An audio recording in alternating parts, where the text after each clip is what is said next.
Rowan, Daddy. Today I'm going to show you how to replace the electric tailgate struts or the boot lid on the Skoda Superb, which is also for the Audi Group, Volkswagen. Why? Because after 10 years, it works to open it. Oh no, it's not working. Come on, you. Huh. What about closing? Anything? No. So it closes today, but it doesn't really open. Yesterday, it would open fine, but it wouldn't close. No. Oh, now it's opened halfway. Will it close again? Yeah, snakes. You might be thinking, how do you know it's not the latch or something else that's causing the issue? Because when I, by hand, forcefully close it, I can hear the latch working, so it's definitely not that. You may be getting a fault code if you've scanned VCDS, use something like that, or OBD11. Usually it'll say something around tailgate, motor 1, circuit open, or motor 2. Well, motor 1 is the closest one to me, this side of the car, and motor 2 is the further side. I know this because that's the side, this is the side, motor 1, that I was getting an issue with. I fixed the wires and it worked for a while and the fault was gone, but it has since returned. I'll show you the state of the wires as well. Obviously you can buy just the one, but buy them both because it's nearly the same price for one or two, and you don't want the old one failing shortly thereafter and you have to go through the whole thing again and pay nearly twice as much. What's happening is that provides the power for the motor to open the lid up and down. However, as you see, they've got a glorious bend or kink, if you will, right there. As this pivots up and down, over the years the wires in here break, and when they break sufficiently they stop working. I did try and repair it, you can see resoldered and joined the broken wires, and I think that kept it going for about a year. I think it's time to send these to electric strut retirement home. The job itself is very easy. Remove this plastic trim panel here, disconnect the wire that's running through behind, pop out the clip here at the top, remove the existing strut, replace it with a new one, reconnect the wire in here, pop these back in. Bob is indeed your uncle. Sorry to break that to you. You'll need some kind of broom handle, one flat blade screwdriver, and some kind of pry tool, and the thing between your ears. You want to take off this panel here, plastic trim tool of some kind.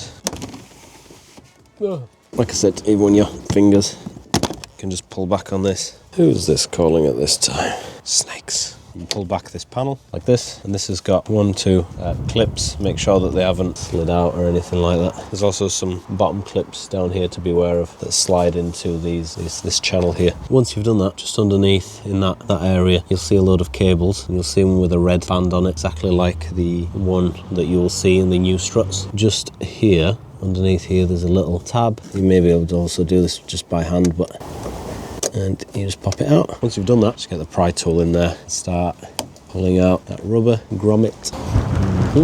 You won't see red tape there on yours because previously repaired it. Just careful on the other side, you don't want to get it caught and be yanking on something else. There you go. And then with your flat blade screwdriver, if you lift up the middle one, it lifts up everything, pulls it back. Again, depending on how long they've been there, you may have a little bit of a battle on your hands, and you have to do the same with the top. What you get is here. It does pop open quite a bit, but before you do anything else, prop up the boot lid with the broomstick. Even though it looks like these struts, because they're electric, take a lot of effort to bring up and down. As soon as you remove one, that thing will drop like a rock.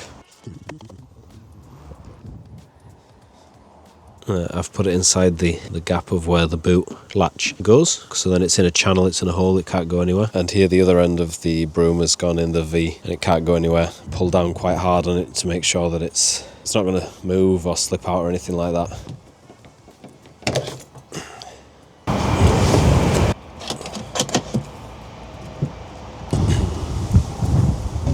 As you saw there, because these are ball joints on either end, the edge of the ball may be in the socket of the strut and may not want to come out. So you may need to, with your other hand, wiggle the boot lid a little bit up, most likely. Before you can pop it out, the broom may move. And if it does, take off the boot strut and then support it with the other hand. And it won't be heavy because there's the other strut supporting it. Get the broom back into place and then let it rest on that. Whilst you're here, you can put some maybe silicone grease on the ball joints. So these are the struts. As you can see, they are made in the old United States of China. Got some of these because a lot of people have heard them online, had good experience with them, and for just under £70 or $75–80, it's a no-brainer for both of them. They come very well packaged, by the way. other parts to it. They come in the open position. There is a left and a right. As you can see here, the holes are facing the same way, but the connectors come out. The wiring comes out of opposite sides. As you can see, wiring comes out this way, so it would be this one. Like with the old one, you want to pull up. You'll know that it's worked because they've gone back into their channel. Same again for this side.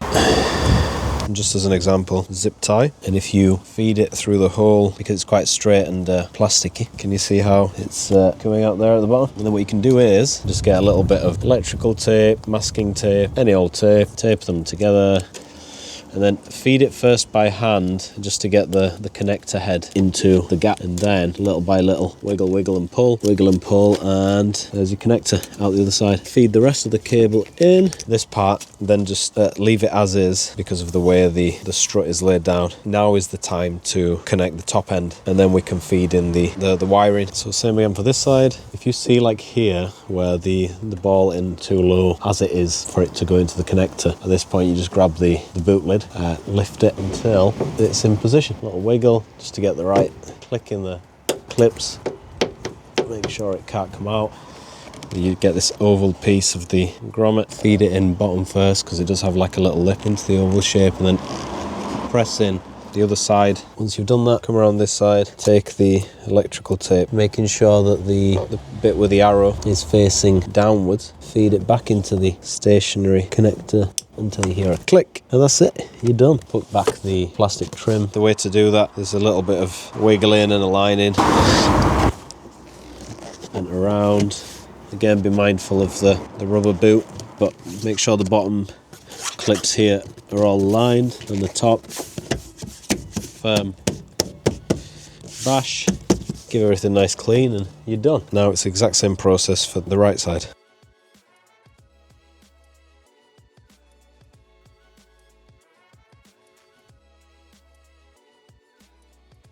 You probably saw me struggling with this clip on the other side. I ended up having to actually pretty much kind of with a flat blade screwdriver split it open and destroy it to get the retaining clip out. This thing here, what can happen over time, as you can see, rust and oxidation and so on, they kind of get stuck in their little channels there, and it just would not, the retaining clip just came apart instead of actually popping off. So I had to, because I was getting rid of it, I didn't really care, so I had to destroy it to get it out. What I would suggest, just before you start, just a little bit of WD-40 or penetrating spray in here on all four corners. That should give you an easier time in popping them off. As you can see here, all the wires are damaged. Black and red, obviously, main power cables. Repair lasted about a year, like I say, so it was okay if you want to do it. Tutorials on YouTube how to do that. And there you go, both sides all done. No coding, no calibrating, no messing around. Give it a try.